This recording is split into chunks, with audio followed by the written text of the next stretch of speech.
Are you a fan of Streets of Rage or perhaps Final Fight? If so, then this Ranzini Spotlight might be right up your alley. What's going on, guys? Randall Thor 19, the man with the million, back again with another video.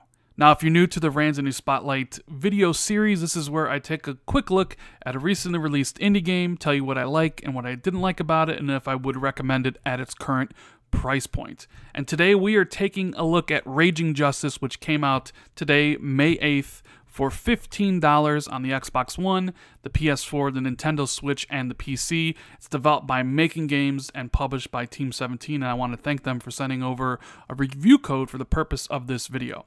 Now, like I said in the intro, this game is very similar to Streets of Rage and Final Fight. It is a side-scrolling 2D brawler beat-em-up that I loved as a kid, so when I originally saw the trailer of this game, I wanted to play it.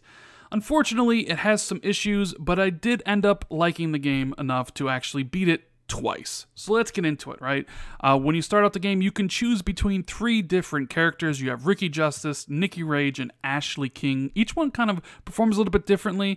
Ashley is really fast, while Rick is really slow. Now, there are 9 levels to go through. Each of the levels has a set of challenges to complete while you're working through it, something like beat the stage within a certain amount of time, or pick up a lot of money, stuff like that. And there's 3 different difficulties you can choose to play on. I played on normal, but then I also played on Wimp, which is the easy mode. There are tons of weapons to use in the games. You have knives, you have crowbars, you have sledgehammers, you have base swords, you can ride around on a tractor, a lot of different ways to dispatch your enemy. But it is a pretty basic game, so your control set is pretty simplistic. You can punch with X, you can kick with Y, you can grab an enemy with B, and you can jump with A. You also have a special move that takes some of your health away with X and Y. Now, you play as a cop. So with that in mind, you can actually arrest criminals during the game, and this is a vital component of what the game is going after. You need to arrest these people if you actually want to beat the game on normal or the harder difficulties, because every time you do arrest somebody, they drop health, and that is very important because you will get swarmed from time to time during the game. Now, as I mentioned, I didn't really enjoy it in the beginning. I picked Rick Justice, who was very slow, all about punches and things like that, and I kept on getting ganged up on normal difficulty, and I actually couldn't beat it because I ran out of continues. I actually really hated the game while I was playing through the game as Rick. However, I switched to Nikki and found the game much more enjoyable, and even again when I switched to Ashley, who is much quicker but maybe does less damage, I found myself really starting to like what the game was trying to offer. Now, it isn't a long game at all. It took me about an hour to beat it on easy and maybe roughly 2 hours to go through the stuff on normal. And there's not much replayability unless you're going for the global leaderboard stuff. It ranks you from the good cop and the bad cop score, whether or not you arrest people or kill them, and things like that.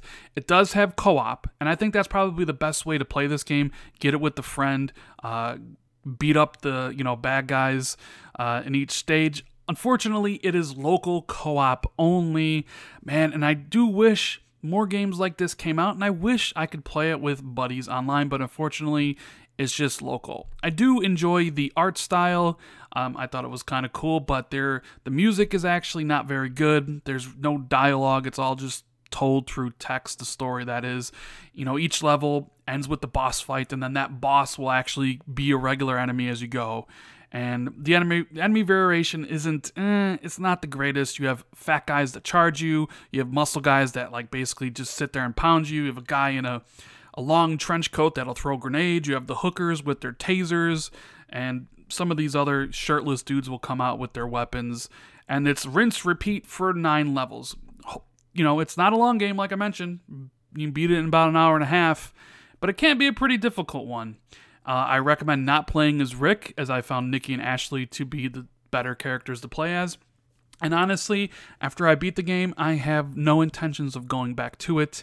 There's not much here to go after once you have beat it once. Not even achievements, because those can be pretty difficult. They want you to beat the game on all the different difficulties while completing all the different challenges. I did enjoy the arrest or kill option. Since you're a cop and you're going after these criminals, I did enjoy the fact that if you stun them enough, you can actually arrest them, since, well, you are an officer of the law. I thought that was a nice twist to this whole concept, this whole game. And they actually want you to do it a lot because it's a great way to get back health. So I always try to arrest as many people as I could. But sometimes it's pretty tough because you'll have 10, 15 enemies on both sides of you trying to, hit you, kill you, whatever. So it's kind of hard to single out the one character who has an arrest warrant to try to take them out. Now, this game is $15. I would only consider picking this up, and I would only recommend it if you have a love for Streets of Rage and Final Fight. If you're of that age group like me who played it on the Genesis, who played Final Fight in the arcade, and you're looking for a title like that, then yeah, I would pick it up and relive the glory days when Streets of Rage was one of the better games out there. For the rest of you, there's not much here, especially at $15, so I would wait for a sale to at least below $10. And if you have a co-op partner locally, that would be even better, because outside of that, there's not much here after you beat the game once, and that's about an hour and a half. Anyways, guys, I hope you enjoyed this little look at Raging Justice. If you did, make sure you hit that like button, consider subscribing to the channel for more content, hit the notification bell so you're always notified when I drop content. We're going to have more Reigns and these spotlights coming in the future. I was pretty busy last couple months, but game reviews are back on the menu. So thanks for watching, and I'll see everybody in the next video. Later, guys.